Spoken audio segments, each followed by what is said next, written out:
Hey everyone, welcome back to the Sports on the Mitten podcast. As always, I'm Thomas Beindit and Adam Biggers is joining me here. It is Monday, July 17th of the year 2017. Adam, how's it going?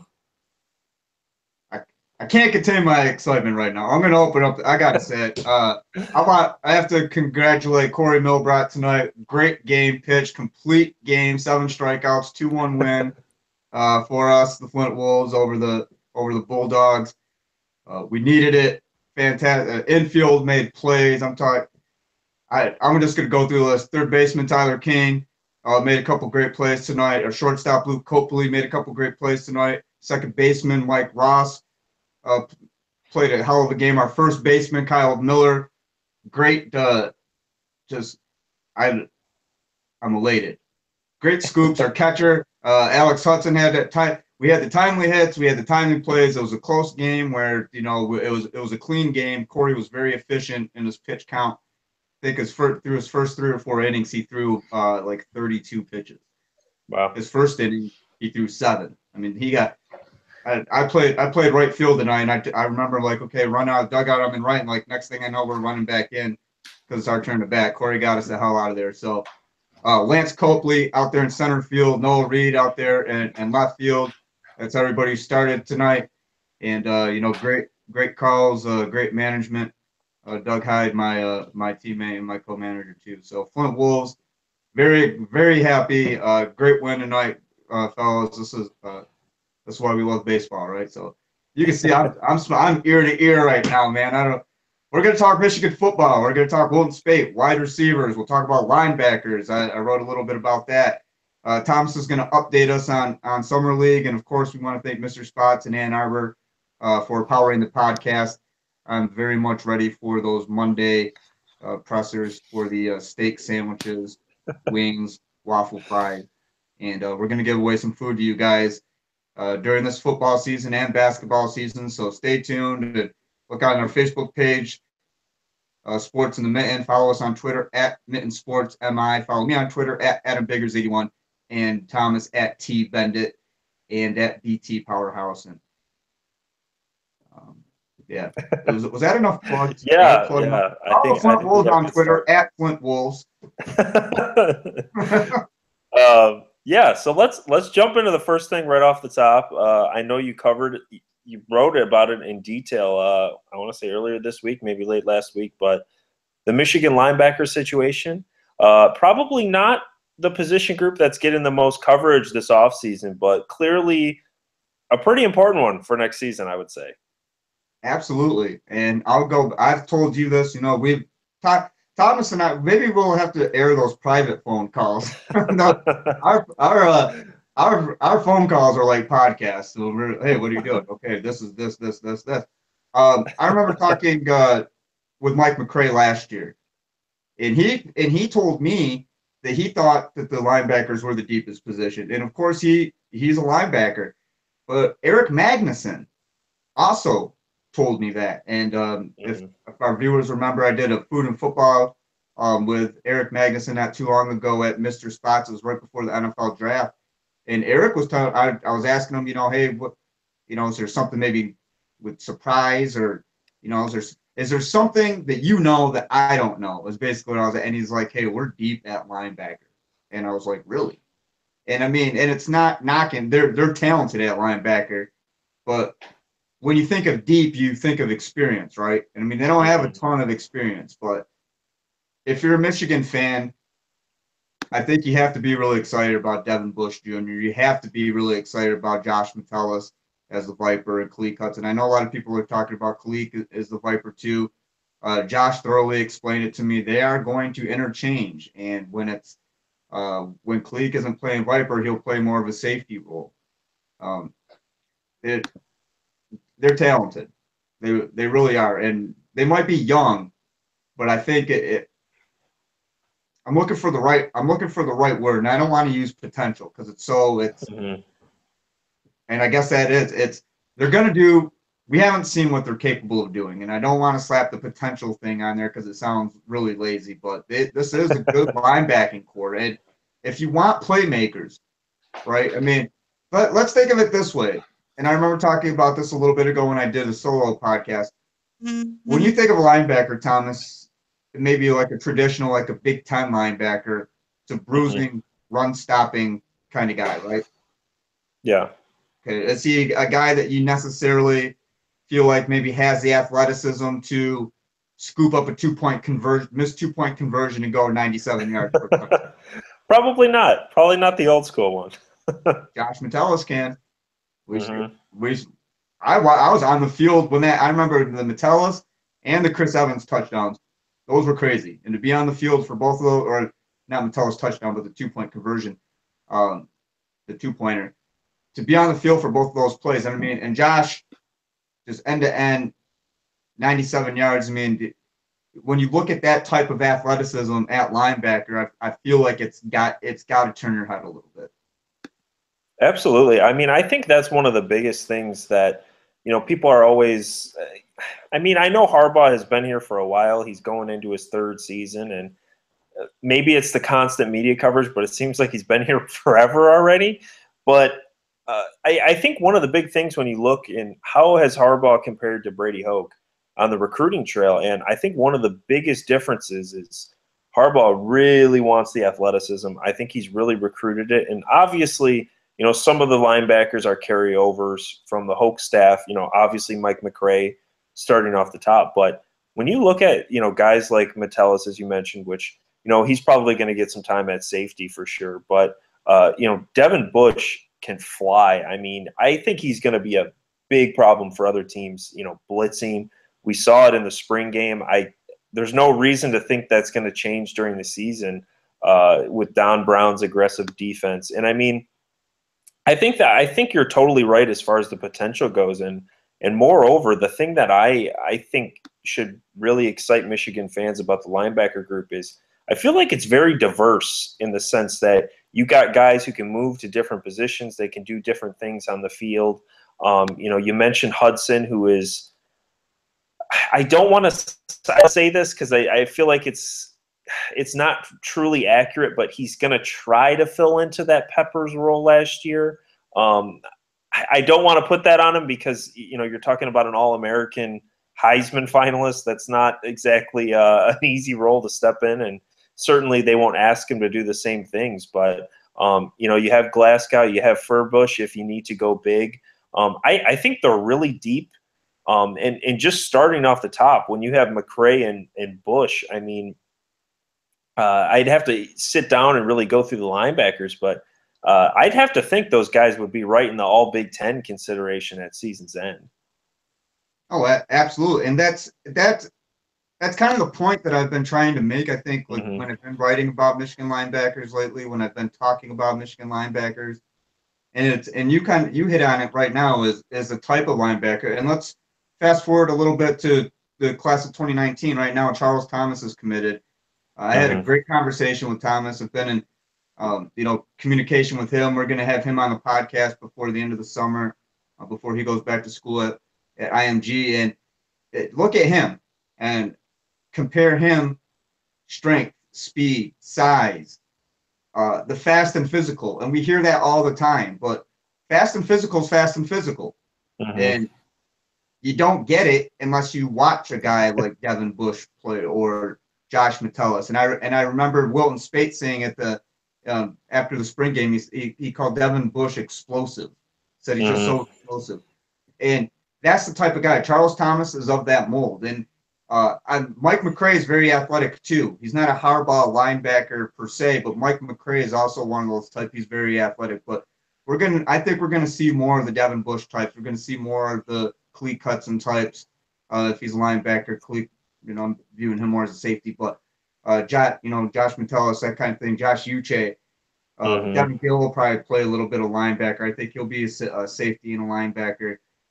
That's the type of athleticism that they want. And really, I think if Josh Metellus and Khaleke weren't playing the Viper, I think that Devin Gill might be athletic enough. I think Devin Bush is certainly athletic enough. And that's kind of where I was going with the point of that. And with Charles Thomas, that just solidifies it for me. As far as these are the type of guys. And for the record, they're talking about him as a Mike or a Will, so not necessarily not a Viper, but at the same time, I mean, you're going to have a group of guys who are all athletic enough to play the most athletic linebacker position, if that makes sense. Yeah, I totally agree, and I think another point as far as the athleticism goes is, if you take a step back and you look at Harbaugh's tenure at Michigan, and again, it's 2.5 years, 2 full seasons at this point. You look through, and generally speaking, the one game on the negative side that really sticks out is the Ohio State game the first year, because they lost to Utah his first game, barely tight game on the road. Michigan State, obviously the crazy punt finish in 2015, and then last year they lose 3 games, none of them at home, all by a combined 5 points or something. 12-10 Iowa, 30-27 Ohio State, and 33-32 Florida State. Yeah, so I mean, really, and again, I don't want to use these crazy examples and try to change the past, but you're really close to winning every game, with the exception of that Ohio State game 2 years ago. Obviously, I believe that was the year Ohio State, they lost to Michigan State at home the week before. They ended up going to, the Fiesta Tositos Bowl or something. They played Notre Dame and beat the crap out of them. But the one thing that sticks out in that game is nobody in Michigan's linebackers had any ability to contain Ezekiel Elliott. He just ran over them all day. Oh, 2015. I rattled off. Yes, yeah, but 15, even in 15, all of them were close. Yeah, I rattled off the losses in 16, but yes, even in 15, all of them were close. Yeah. Well, it was 27-24 to Michigan State. And then the Utah game, which was pretty close. 24-17 at Utah. And then the Ohio State, which is Ohio State 42-14. Which is the one exception to the close loss narrative, I guess. Am I right on those scores? I don't want to Google it. I think I'm right on it. They sound right. They sound right. Yeah. But yeah, I'd say, the big thing, and admittedly, Ezekiel Elliott is not your normal running back. I think we've seen that during his time with the Cowboys here. But we're going to leave it at that. But, if you want to compete at the top level, you're going to have to stop guys like that. And again, maybe not quite that level, but realistically speaking, you're going to have to stop some big-time running backs. I mean, or runners in general. I mean, you look at Alabama, the guys they're sorting out. Obviously, Ohio State, they had Curtis Samuel last year. He had some big crushing plays for Michigan in that game last year. It's a reoccurring thing. And I think the thing is there's no doubt the linebackers killed Michigan in that game. And I don't want to rip them apart. Again, easier said than done to tackle Ezekiel Elliott, but they needed to play better than that, and the athleticism is what killed them. And, certainly getting more athletic, we'll see how these guys turn out, but I think that's a big step. But moving past that a little bit, Adam, do any of the freshmen, do you think they have a chance to contribute this year, or is this kind of a situation where the group is so deep that they're probably just going to have to redshirt or play in special teams roles this year? Well, next year was 14-13 to Iowa. I wanted to mention it. Okay. Akram Wadley also. If you remember, Akram had a big game. I'm sorry. What was your question again? My question was about the freshmen this year, your opinions on them, specifically the linebackers, if they're going to have an opportunity to contribute, or if you think the group is just too deep for them to really get any serious snaps this year. Well, I don't think there's any question that it's Mike, Devin, and Josh and Josh. Josh Uche. I think it's that core group. I don't think we're gonna really see a ton of guys outside of that. As far as freshmen go, let me pull up their class here. I'm still kind of reveling in the wind right now. I'm sorry. I'm still sure. I'm still soaking it in. So and I should know every single guy in this recruiting class. And I do, but I just want to make sure that I cover everybody. But as far as let me put it this way: as far as any freshman making an impact, I think, and we've gone over this before. I think if there's one that's going to do it, it'll be Aubrey Solomon on the D line. I think that maybe in the secondary, there's a chance with Ben St. Juste. I think that he's gotten a little bit of he made a little bit of a name for himself. Michigan, I don't think Michigan in this class has a linebacker other than Drew Singleton and Jordan Anthony. I think They they're got the only two linebackers, I aren't want to they? say they have. Don't they have Ross? I want to say. Oh yeah, Josh Ross, yes. Yeah, yeah. I think. How am I forgetting this? I just wrote about this. I think maybe special teams. Yeah, Yep. Jordan Anthony, Drew Singleton, Josh Ross. Those guys might be get their feet wet a little bit on special teams, like we saw last year with Devin Bush, right? I mean, Yep. Devin got his intro on special teams. We didn't see Devin immediately as a linebacker. So I'm in total agreement. I think this group is just a little bit too deep to expect much out of there. I think I know a lot of people are high on Anthony. I want to say one of the sites either had him as a 5-star or like just short. I want to say Rivals. I could be wrong. I think he's a little bit raw. I think he's one that probably is best suited with a year to develop. I could be wrong. You never know until they show up on campus. But I think Singleton is another one which his tape is awesome, but he's had the big injury in high school, and you kind of expect that's going to take a little bit of time to recover from, especially with the college transition as well. Kind of sandwiched on top of there. But I think this group, it's going to be those returning guys like you talked about. I mean, Mike McRae, Devin Bush, those guys are going to be on the field pretty much the whole game, and then I think it's really about depending on what team you play against, when you play against Iowa, well, I guess Michigan doesn't play Iowa this year, but, when you play Wisconsin, when you play the bigger teams, I think you're going to see Furbush get a lot more snaps. And when you play some of those smaller teams in the spread, like Ohio State, I guess Maryland, maybe Penn State, you're going to see a little more of those Viper guys like Hudson and Metellus and whatnot. But I think it's a deep group, and I think they can make some noise, though. And an interesting thing too with these linebackers, and I mean it goes without saying, right? Michigan's going to hit the big school, the big high schools.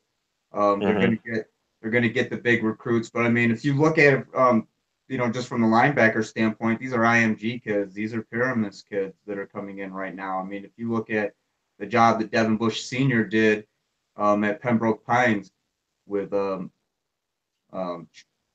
Josh Metellus, Devin Gill, and his son. I mean, I don't think Pembroke Pines is like a major power like IMG or Pyramus, but I mean, you get the hit. These guys are, I mean, they're not horses. I'm gonna say thoroughbreds. They're not horses, but they've competed at the top level. Hey, if you're looking for, and that's what, and again, that goes back to the point. If you're looking for the best type of linebackers, the most athletic, and they're coming from these proven programs, I mean, it's just the checklist is all there. Corey Malone Hatcher, actually, he tweeted Jim Harbaugh.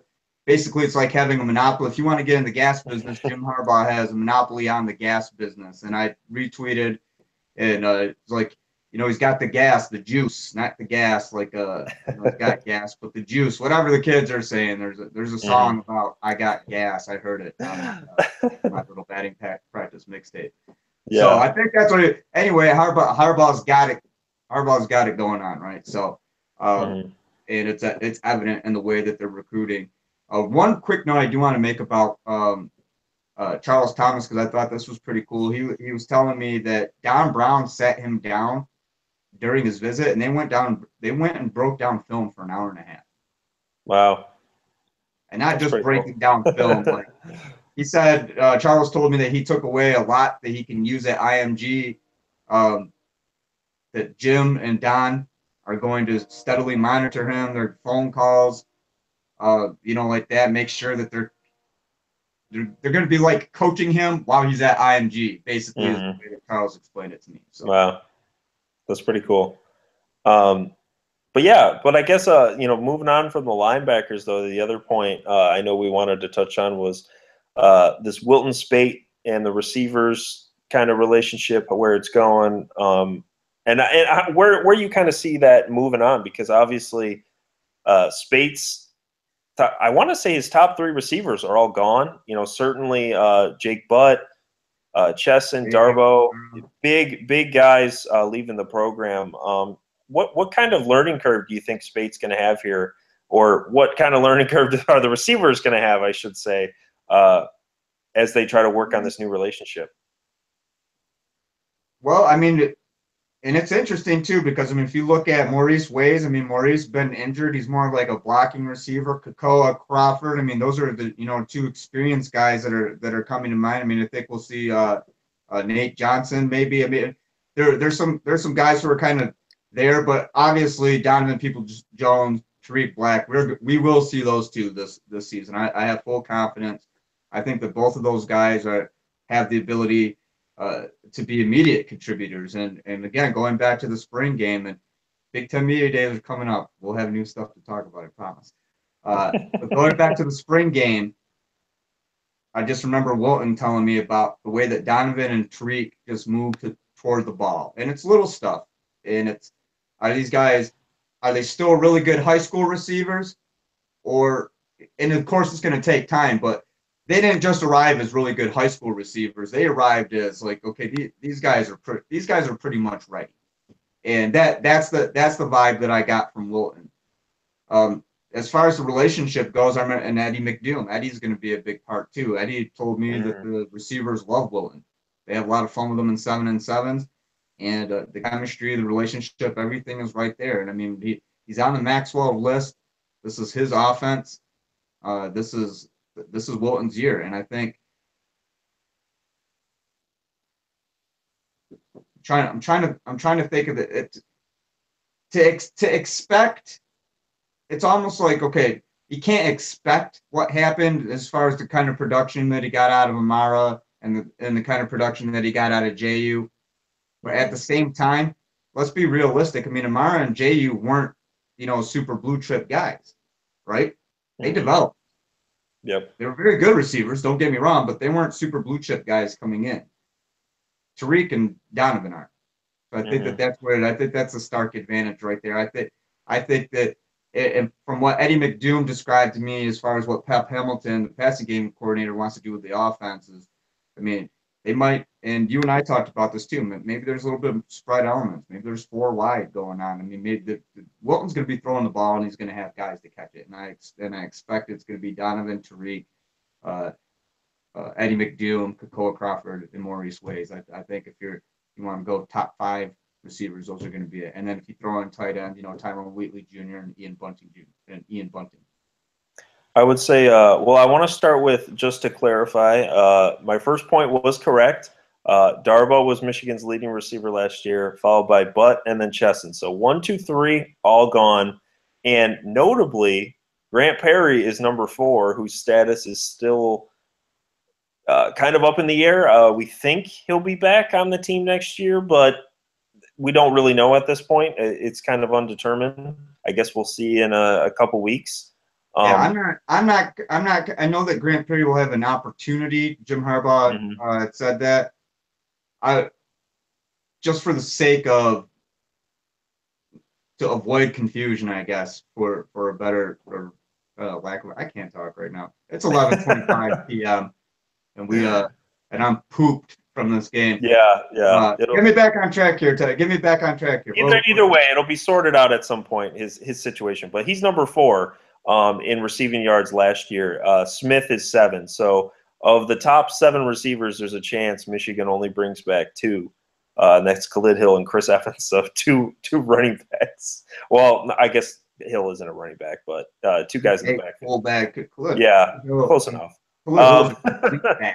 He's a complete back. I want to do a show about just Khalid Hill before that would be a fun one. We're going to just talk about Khalid Hill and run down every single one of his 1-yard touchdowns, all of them. All break 50. them down.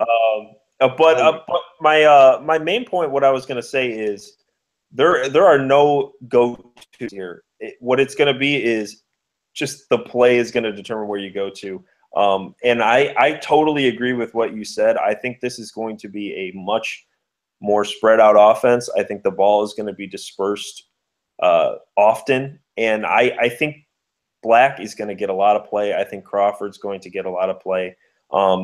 Peoples-Jones, I mean, I never want to take spring games too far because it's the spring. Right. But I definitely think he has a ways to grow. But I certainly, he's going to be in the 2 deep. He's going to get plenty of chances.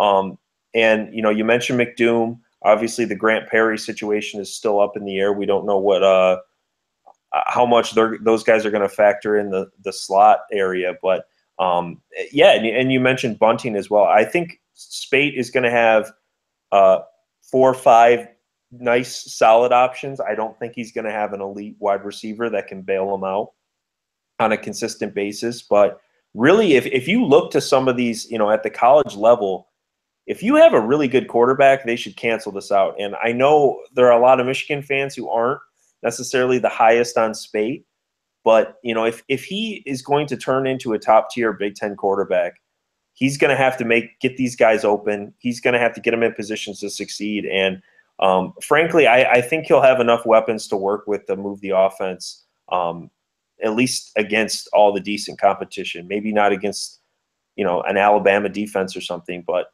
certainly against a general Big Ten opponent, I would think. And it's fun. And I mean, he is on the Maxwell watch list. Mm-hmm.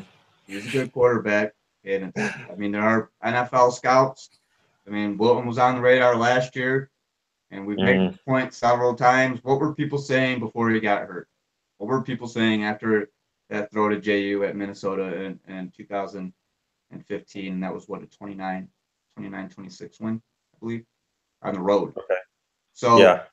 What were they saying about him then? And I completely agree. And Amara, the thing about Amara is I feel like Amara kind of did take that leap a little bit to elite level. Amara he was fantastic last year. Yeah, I mean, and I'm remembering what was it? It was 2015. It was from Rudock, but I mean, I think this was kind of when people were like, "Holy crap, Amara!" You know that the catch. Oh yeah, what was that? I mean, he did the Jordan Lewis before Jordan Lewis did the Jordan Lewis. So. To me, the game that Darboh really shined. I know it wasn't against the best competition, but that MSU game, he was absolutely dominant in that game last year. And you know, he ended up being a pretty high draft pick. Was he in the 2nd round or 3rd round? To the Seahawks. Yeah, he went to the Seahawks. He wasn't early. Was he 4th round? I thought he was higher than that. We'll have to Google this. I'm doing it right now. Okay, excellent. 3rd round. Okay, 106th pick. Yeah.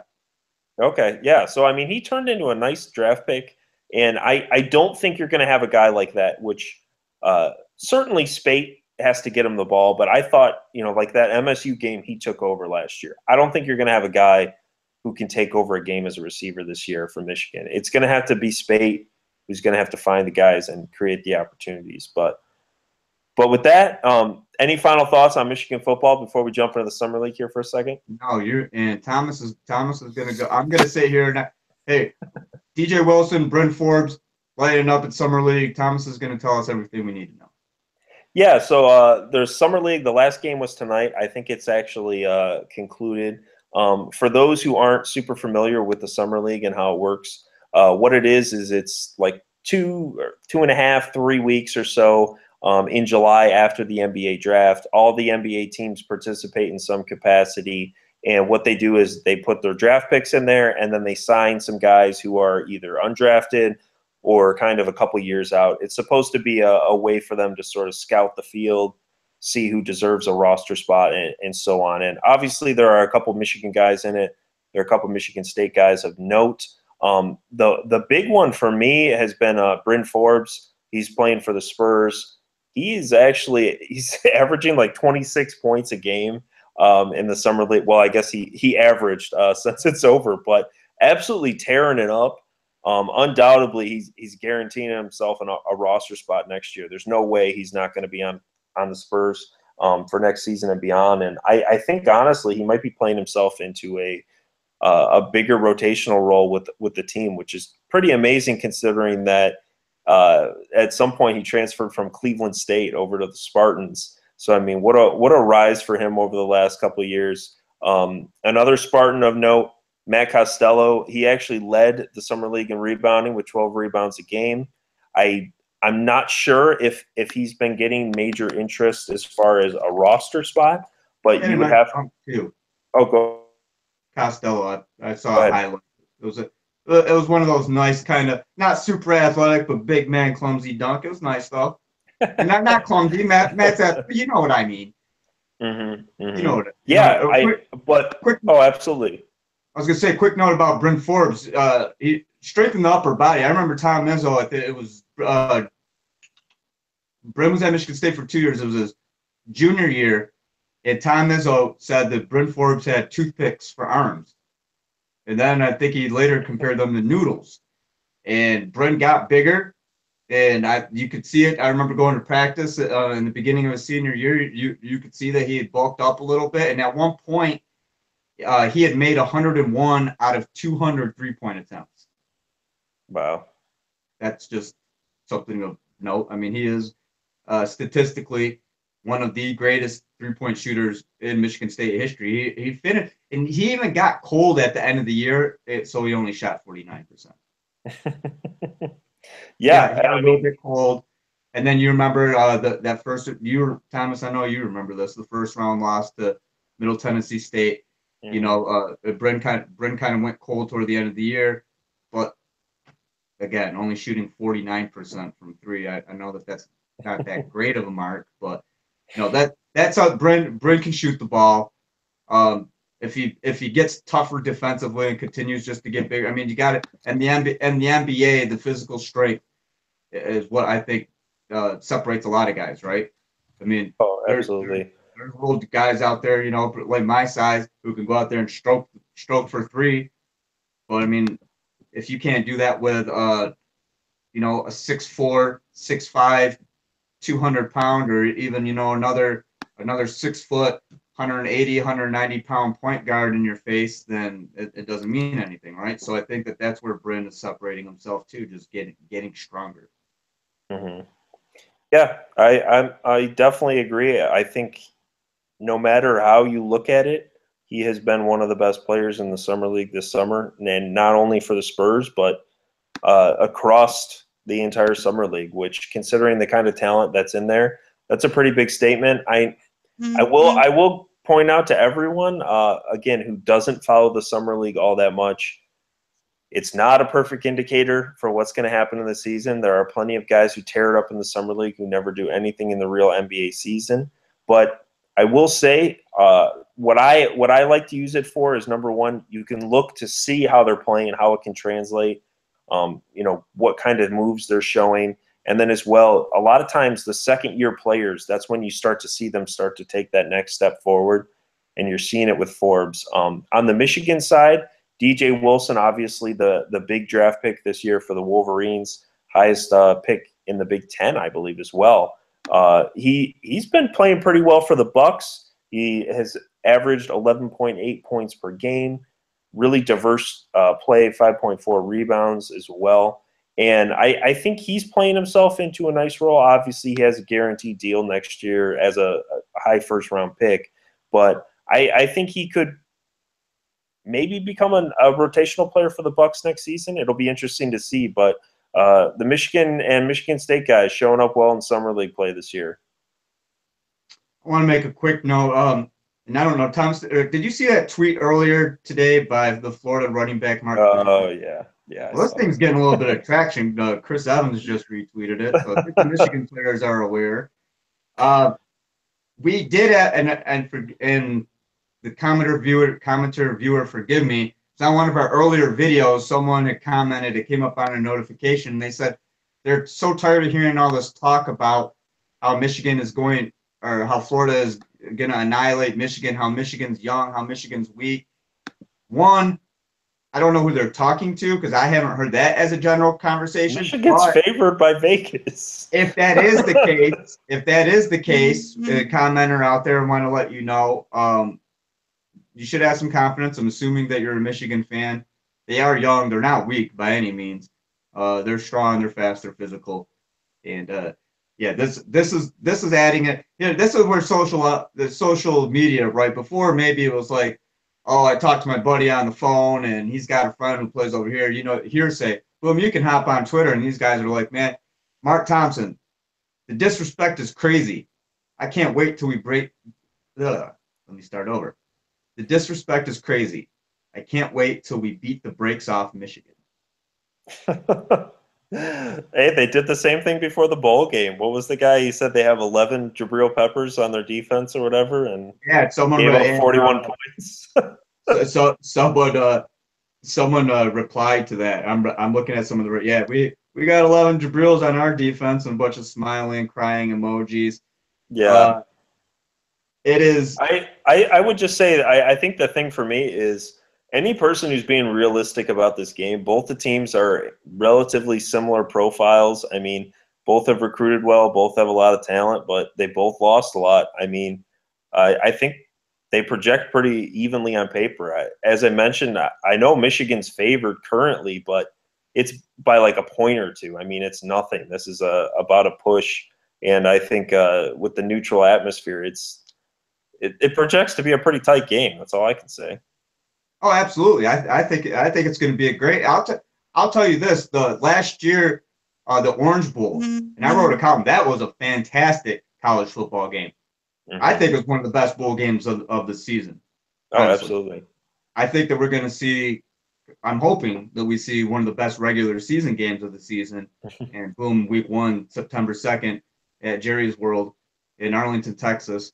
I will be there, and I'll say this. I knew going into the Citrus Bowl, I knew Michigan was going to win that game. I was thinking it was going to be more of the range. I want to say I predicted like 33-14, 33-17, something like that.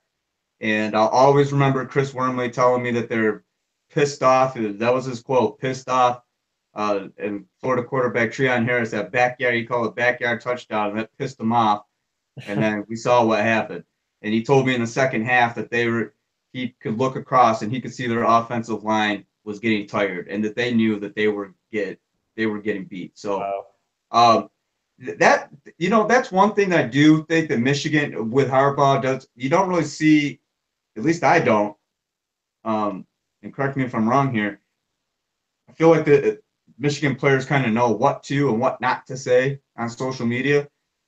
And I mean, you got to appreciate the Mark Thompson, of course. If your team, you always think your team's going to win, right? I thought my team was going to win every game this summer. I thought we were going to be good enough. And so I mean, you got to have confidence, but at the same time, beat the brakes off. I mean, then you start talking about beating the brakes off or any other part, beating anybody up, any other part of a car or a body or whatever, then you open up yourself to some trash talking. So, and then when you open up the floodgates to trash talking, then you got to hope that you don't, and then you don't get forward. And I'm going to quote this reply because this is funny. This is some funny stuff. He said, "Y'all got 41-7 by an Adidas Michigan with no Jabril. Y'all 0-3 versus Michigan. Take a seat, boy. We don't know you. Just see the tweet." That's but, funny. Okay. Yeah, the first part was pretty funny. So if you're Florida, you got to hope that because now you opened yourself up, right? Your player is the one out there saying this. So now you open up yourself. Now Florida, if you don't win, then Mark Thompson, the disrespect is going to get crazier. And I have no going to tell you how you didn't beat the brakes off of Michigan. I love smack talking. I love trash talking, but the key is you better back it up, or it's going to be really bad. Yeah, which we'll see. When you say beat the brakes off, this isn't a 1-point win, or this is basically when the way I'm interpreting it is he's saying that they're going to 41-7 Michigan because Michigan beat the brakes off the Gators, and that's it. Yeah. I mean, it got to a point. I'm not even kidding. It got to a point. I remember watching the game and just kind of looking over, and people were waiting for it to be done, you know, like this. Yeah, like this is embarrassing. I felt bad for the Gators. Yeah, we'll see. I don't expect this one to be quite like that. But no, I don't think. Apparently, Florida's confident it's going to happen like that. So, well, Jim Harbaugh is probably telling him, he's like, oh, well, I mean, let's not forget that Jim Harbaugh is very competitive. Yes, he is he's a sportsman. He's he likes to do things a classy way, that kind of stuff. You already know he's talking to these guys. He's probably showing them the tweet right now and like, okay, guys, it projected up on the wall at Glick when they're practicing, or Osterbaum, wherever they're practicing. I mean, you got to believe that these guys, and with it retweeted, all these guys, Chris Evans retweeted it. I'm sure other players have too.